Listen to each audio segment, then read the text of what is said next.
वालिदा बोल सांचे दरबार की जय। अथ 39वां अध्याय।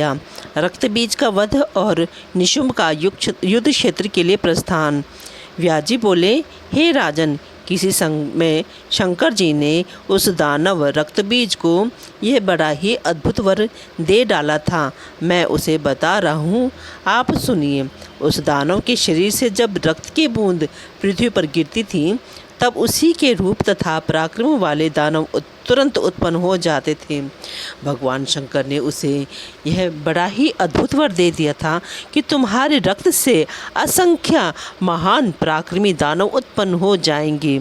उस वरदान के कारण अभिमान में भरा हुआ वह दैत्य अत्यंत कुपित होकर कालिका समेत अंबिका को मारने के लिए बड़े वेग से रणभूमि में पहुंचा। गरुड़ पर विराजमान वैष्णवी शक्ति को देखकर उस दैत्येंद्र ने उन कमल नयनी देवी पर शक्ति बर्छी से प्रहार कर दिया। तब उस शक्तिशालिनी वैष्णवी शक्ति ने अपनी गदा से उस प्रहार को विफल कर दिया और अपने चक्र से महान असुर रक्तबीज पर आघात किया।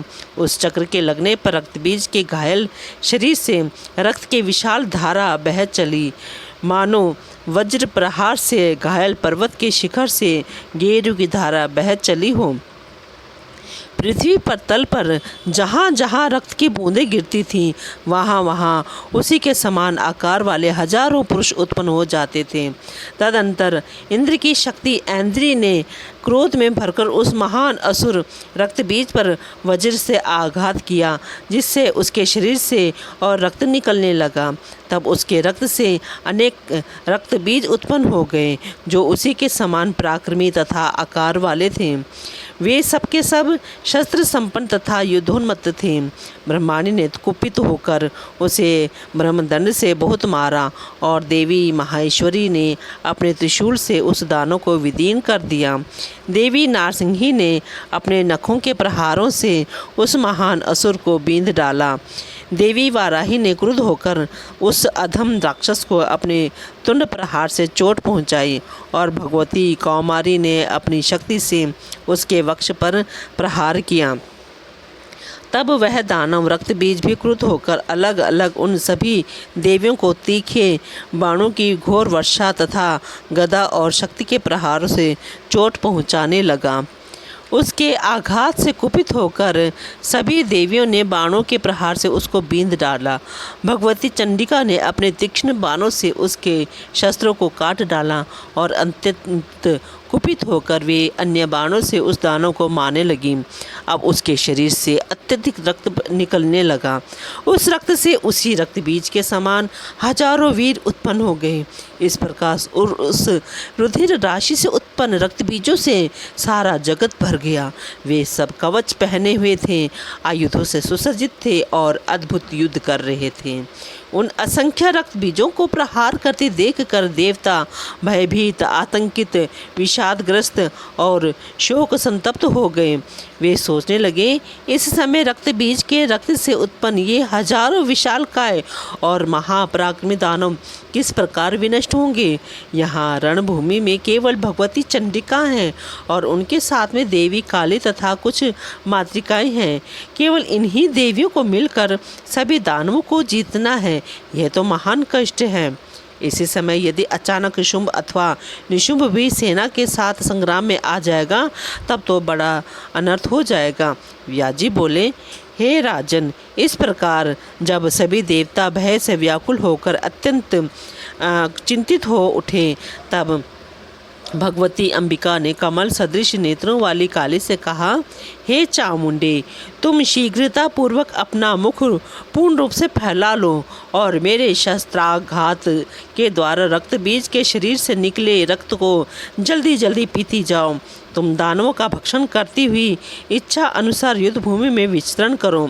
मैं तीक्ष्ण बाणों, गदा, तलवार तथा मूसलों से इन दैत्यों को मार डालूंगी। हे विशाल नयनों वाली, तुम इस प्रकार से इस दैत्य के रुधिर का पान करो, जिससे कि अब एक भी बूंद रक्त भूमि पर ना गिरने पाए। तब इस ढंग से भक्षण किए जाने पर दूसरे दानव उत्पन्न नहीं हो सकेंगे। इस प्रकार इन दैत्यों का नाश अवश्य हो जाएगा। इसके अतिरिक्त दूसरा कोई उपाय नहीं है।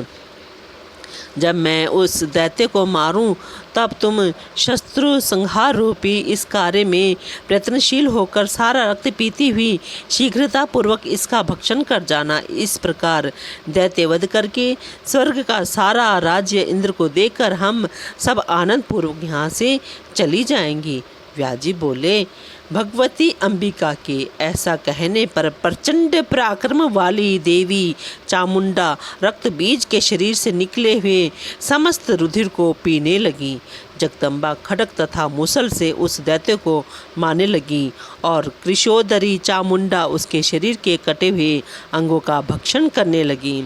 अब वह रक्त बीज भी कुपित होकर गदा के प्रहारों से चामुंडा को घायल करने लगा।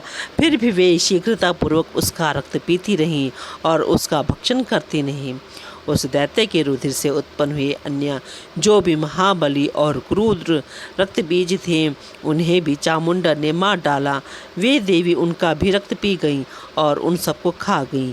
इस प्रकार भगवती ने जब सभी कृत्रिम रक्त बीजों का भक्षण कर लिया, तब जो वास्तविक रक्त बीज था उसे भी मारकर उन्होंने खड्ग से उसके अनेक टुकड़े करके भूमि पर गिरा दिया।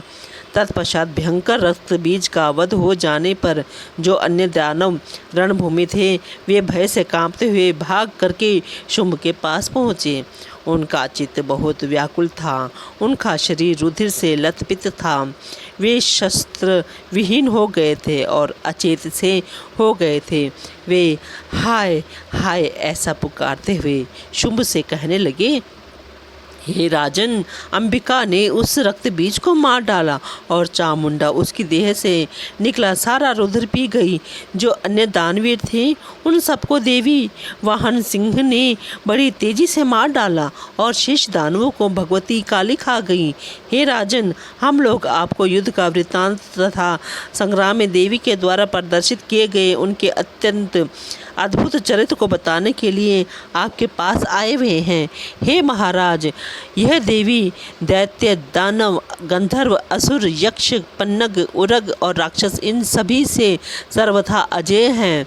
हे महाराज, इंद्राणी आदि अन्य प्रमुख देवियां भी वहां आई हुई हैं। वे अपने अपने वाहनों पर सवार होकर नानाविध आयुध धारण करके घोर युद्ध कर रही हैं। हे राजेंद्र, उन देवियों ने अपने उत्तम अस्त्रों से दानवों की सारी सेना का विध्वंस कर डाला और रक्त बीज को भी बड़ी शीघ्रता से मार गिराया।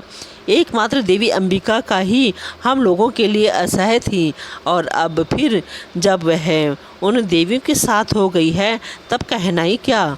असीम तेज वाला उसका वाहन सिंह भी संग्राम में राक्षसों का वध कर रहा है। अतएव मंत्रियों के साथ विचार विमर्श करके जो उचित हो वह कीजिए। इसके साथ शस्त्रता उचित नहीं है, अपितु संधि कर लेना ही सुखदायक होगा। यह आश्चर्य है कि एक स्त्री राक्षसों का संहार कर रही है। रक्त बीज भी मार डाला गया, देवी चामुंडा उसका सारा रक्त भी पी गई। हे निरिप, अंबिका ने संग्राम में अन्य दैत्यों को मार डाला और देवी चामुंडा उनका संपूर्ण मांस खा गई। हे महाराज, अब हम लोगों के लिए या तो पाताल चला जाना श्रेयस्कर है अथवा उसकी दासता स्वीकार कर लेना, किंतु उस अंबिका के साथ युद्ध नहीं करना चाहिए। यह साधारण स्त्री नहीं है, यह देवताओं का कार्य सिद्ध करने वाली है और यह माया रूपणी शक्ति संपन्न देवी के रूप में दैत्यों का नाश करने के लिए प्रकट हुई है। व्यास जी बोले, उन सैनिकों की यह यथार्थ बात सुनकर काल से मोहित तथा मरने के लिए उद्यत वह कांपते हुए होठों वाला शुंभ उनसे कहने लगा। शुंभ बोला, तुम लोग भयभीत होकर पाताल चले जाओ अथवा उसकी शरण में चले जाओ, किंतु मैं तो युद्ध में पूर्ण रूप से तत्पर रहते हुए उस अंबिका तथा उन देवियों को आज ही मार डालूंगा। रणभूमि में सभी देवताओं को जीतकर तथा विशाल राजा का भोग करके भला एक स्त्री के भय से व्याकुल होकर मैं पाताल क्यों चला जाऊं? रक्त बीज आदि प्रमुख पार्षदों को रण में मरवाकर और अपनी विशद कीर्ति का नाश करके प्राण रक्षा के लिए मैं पाताल क्यों चला जाऊं? काल के द्वारा निर्धारित प्राणियों की मृत्यु तो अनिवार्य है। जन्म के साथ ही मृत्यु का भय प्राणी के साथ लग जाता है। तब भला कौन बुद्धिमान व्यक्ति दुर्लभ यश का त्याग कर सकता है। हे निशुंभ, मैं रथ पर सवार होकर युद्ध भूमि में जाऊंगा और उसे मार कर ही वापस आऊंगा, और यदि मैं उसे मार ना सका तो फिर वापस नहीं लौटूंगा। हे वीर, तुम भी सेना साथ में लेकर चलो और युद्ध में मेरे सहायक बनो। वहाँ अपने तीक्ष्ण बाणों से मारकर तुम उस स्त्री को शीघ्र ही यमलोक पहुँचा दो। निशुंभ बोला, मैं अभी युद्ध क्षेत्र में जाकर दुष्ट कालिका को मार डालूंगा और उस अंबिका को लेकर शीघ्र ही आपके पास आ जाऊंगा। हे राजेंद्र, आप उस बेचारी के विषय में चिंता मत कीजिए। कहाँ यह एक साधारण स्त्री और कहाँ पूरे विश्व को अपने वश में कर लेने वाला मेरा बाहुबल। हे भाई, आप इस भारी चिंता को छोड़कर सर्वोत्तम सुखों का उपभोग कीजिए। मैं आदर की पात्र उस मानिनी को अवश्य ही ले आऊँगा। हे राजन, मेरे रहते युद्ध क्षेत्र में आपका जाना उचित नहीं है। आपका कार्य सिद्ध करने के लिए मैं वहाँ जाकर विजयश्री अवश्य ही प्राप्त करूँगा। व्याजी बोले, बड़े भाई शुंभ से ऐसा कहकर अपने बल पर अभिमान रखने वाले छोटे भाई निशुंभ ने कवच धारण कर लिया और अपनी सेना साथ में लेकर एक विशाल रथ पर आरूढ़ हो स्वयं अनेक विध आयुध लेकर वह पूरी तैयारी के साथ तुरंत बड़ी तेजी से युद्ध भूमि की ओर चल पड़ा। उस समय मंगलाचार किया जा रहा था और बंदी जन तथा चारण उसका यशोगान कर रहे थे। बोलो जयकारा शेरा वालिदा, बोल साचे दरबार की जय।